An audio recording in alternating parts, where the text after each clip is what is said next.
आज हम बात करेंगे एक ऐसी समस्या के बारे में जो सिर्फ बच्चों में ही नहीं बल्कि बड़ों और बुजुर्गों में भी हो सकती है। वह है टॉन्सिलाइटिस। क्या आपको अक्सर गले में दर्द रहता है, खाना निगलने में परेशानी होती है, बोलने में दिक्कत आती है? अगर हाँ तो यह टॉन्सिलाइटिस हो सकता है और अगर समय पर इलाज ना किया जाए तो यह गंभीर हो सकता है। आज के इस वीडियो में मैं आपको टॉन्सिलाइटिस के कारण, लक्षण, जांच और इलाज के बारे में विस्तार से बताऊंगा ताकि आप इसे सही समय पर पहचान कर इसका सही इलाज कर सकें। मैं अपने मरीज रमेश की कहानी से आपको बताऊंगा कि वह इस बीमारी से किस तरह जूझ रहे थे, लेकिन सही इलाज से कैसे उनका जीवन बदल गया। तो वीडियो को आखिर तक देखें और इस बीमारी के इलाज और इस बीमारी की पहचान करने में अपना ज्ञान बढ़ाएं। रमेश 50 वर्षीय एक व्यक्ति है जो मेरे पास मेरे क्लिनिक पर आए। उनके साथ उनकी पत्नी और उनके बेटे थे जो उनकी सेहत को लेकर काफी चिंतित थे। उनकी कई शिकायतें थी जिनमें गले में बार बार दर्द होना, खाना निगलने में परेशानी होना, लगातार हल्का बुखार होना, रात को तेज खर्राटे और सांस लेने में दिक्कत होना और कभी कभी गले में खून आना। रमेश बताते थे कि पिछले 6 महीनों से उनकी स्थिति बिगड़ती ही जा रही थी।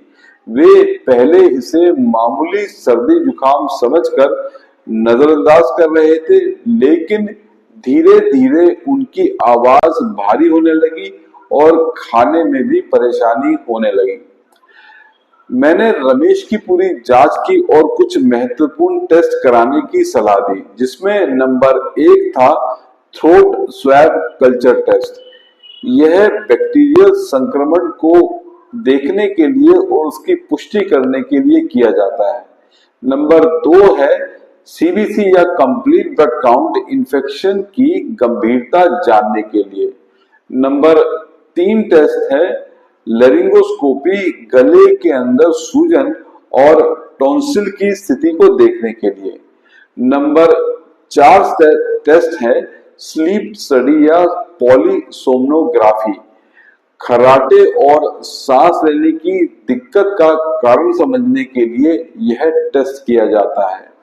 नंबर 5 है अल्ट्रासाउंड। यदि टॉन्सिलाइटिस लंबे समय से हो रहा हो तो हमारी जो गर्दन है उसमें ग्रंथियां बढ़ जाती हैं, उनकी स्थिति को जांचने के लिए अल्ट्रासाउंड किया जाता है।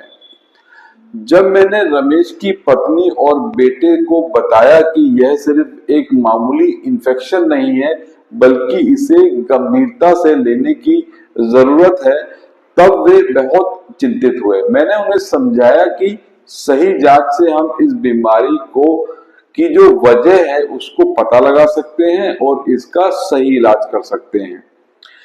रमेश के इलाज में 2 विकल्प थे।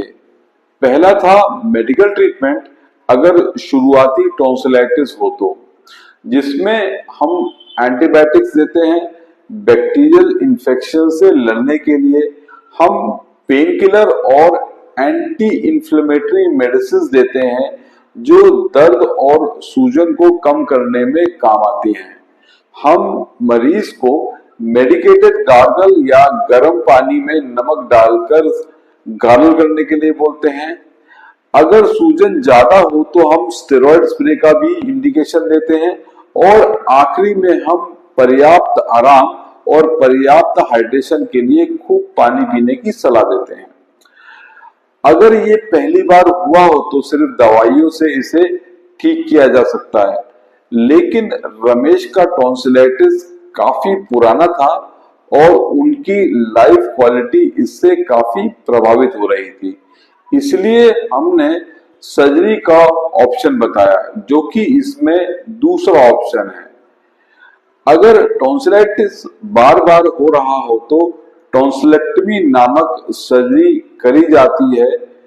टॉन्सिल को हटाने के लिए यह टॉन्सिलेक्टमी हुई सर्जरी एक मिनिमल इन्वेसिव सर्जरी है, जिसमें एक्चुअली कोई चीरे का निशान होता ही नहीं है, क्योंकि ये दूरबीन द्वारा मुंह के रास्ते से की जाती है।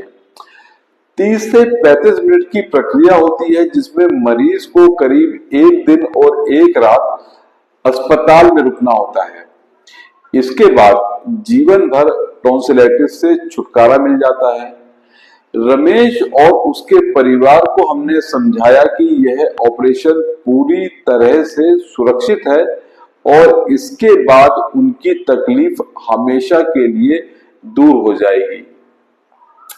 परिवार में कुछ सलाह मशवरा करने के बाद और कुछ सोचने के बाद उन्होंने सर्जरी के लिए हाँ कर दी। अब आज रमेश पूरी तरह से स्वस्थ है। उसकी आवाज पहले जैसी साफ हो गई है। वे आराम से खा रहे हैं, आराम से गहरी नींद और अच्छी नींद ले रहे हैं। ना ही खर्राटे, ना ही गले में दर्द और ना ही बुखार है। बस एक सही समय पर लिया गया निर्णय उनकी जिंदगी बदल चुका है और वही हुआ है। अब हम बात करते हैं कि मध्य आयु और बुजुर्गों में टॉन्सिलाइटिस में आप क्या कर सकते हैं।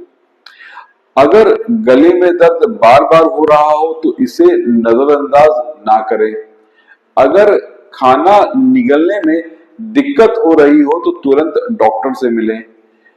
खर्राटे और सांस लेने में दिक्कत टॉन्सिलाइटिस के कारण हो सकता है और ये टॉन्सिलाइटिस का संकेत हो सकता है।